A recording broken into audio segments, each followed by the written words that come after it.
Imagine walking into a courtroom and seeing the defendant already seated before the trial begins. He is dressed in ceremonial robes. His body is pale and decomposing. He cannot speak. He has been dead for 9 months. And yet, the trial proceeds anyway. This sounds like the opening of a horror film, but it is real history.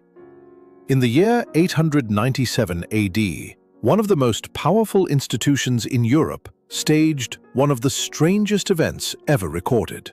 A pope put the corpse of another pope on trial. The event became known as the Cadaver Synod, or in Latin, the Synodus Horrenda, the Dreadful Synod. Inside Rome's Lateran Basilica, the body of Pope Formosus was dug out of its grave, dressed in papal robes, seated on a throne, and formally accused of crimes against the Church.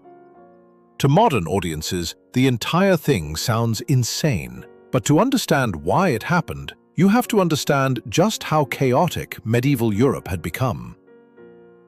By the late 9th century, Rome was a shadow of its former self. The Western Roman Empire had collapsed centuries earlier, and political power across Europe was fragmented and unstable. The papacy was no longer simply a spiritual office. Popes crowned emperors, chose alliances, and became deeply entangled in political struggles between rival dynasties. And those struggles could turn deadly. Between the years 872 and 965, more than 20 popes ruled in Rome. Many were deposed, imprisoned, or murdered. In some periods, the papacy changed hands almost yearly. Two major factions competed for dominance in Italy. One was connected to the Carolingians, heirs of Charlemagne. The other was the powerful Italian noble family known as the Dukes of Spoleto.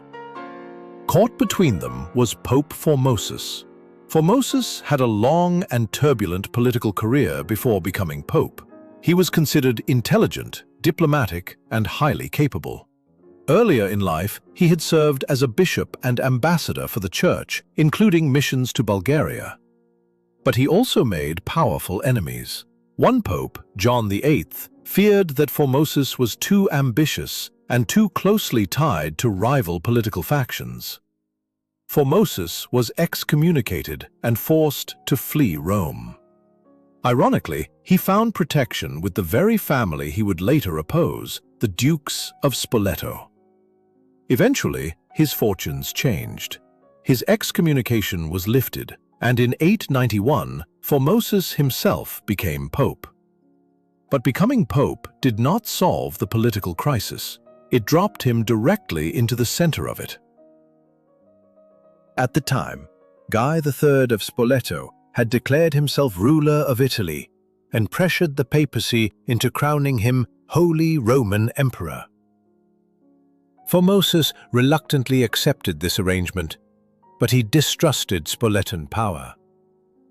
Secretly, he reached out to another ruler, Arnulf of Carinthia, a Carolingian king from East Francia. Formosus invited Arnulf to invade Italy and break Spoleto's grip on Rome. Arnulf succeeded. In February of 896, Formosus crowned him emperor. For a moment, it looked like a political masterstroke. Then, everything collapsed. Only weeks later, Formosus died. His successor lasted barely 15 days before dying as well. Then came Pope Stephen VI, a man hostile to Formosus and surrounded by supporters of the Spoletan faction. At almost the same moment, Arnulf suffered a stroke and retreated north across the Alps, abandoning Rome politically and militarily. Stephen suddenly found himself trapped between powerful enemies and an unstable city.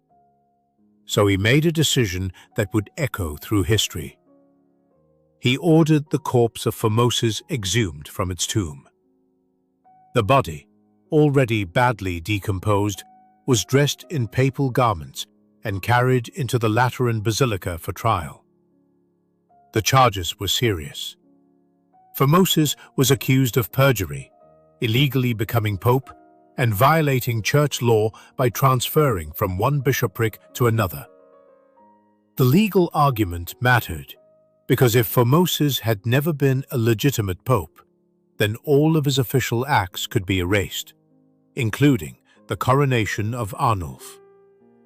That meant the rivals of the Spoletan faction could potentially lose all legitimacy overnight. In other words, the trial was not simply madness. It was politics, performed through religion and law. According to contemporary accounts, the proceedings were grotesque. A deacon was appointed to speak on behalf of the dead pope, while Stephen reportedly shouted accusations at the corpse itself. At one point during the trial, an earthquake shook part of the basilica. To many watching, it must have seemed like divine judgment. But the verdict had already been decided.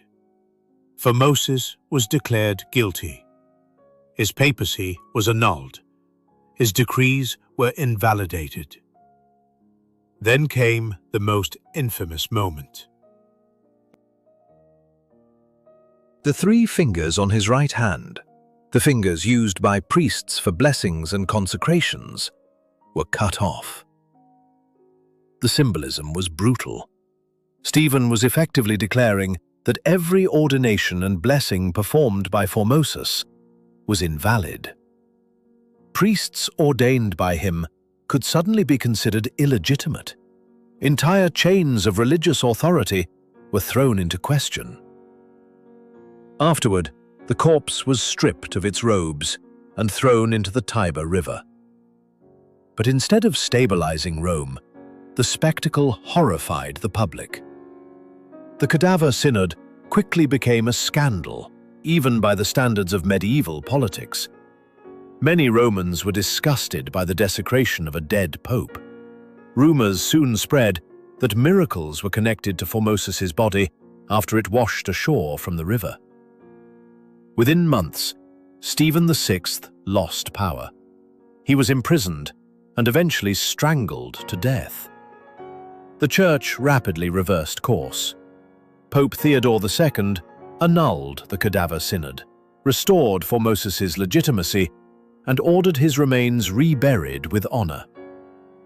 Another pope, John IX, formally banned future trials of the dead. The Church never attempted anything like it again. But the political damage lingered for years. Different factions continued fighting over whether the trial had been legitimate, and later popes even tried to revive parts of Stephen's ruling. The corpse of Formosus became, quite literally, a political object passed between rival regimes. Today, the Cadaver Synod survives as one of history's most bizarre episodes. But it is more than just medieval absurdity. It reveals how unstable the medieval papacy had become, a world where religion, politics, law, and violence were completely intertwined.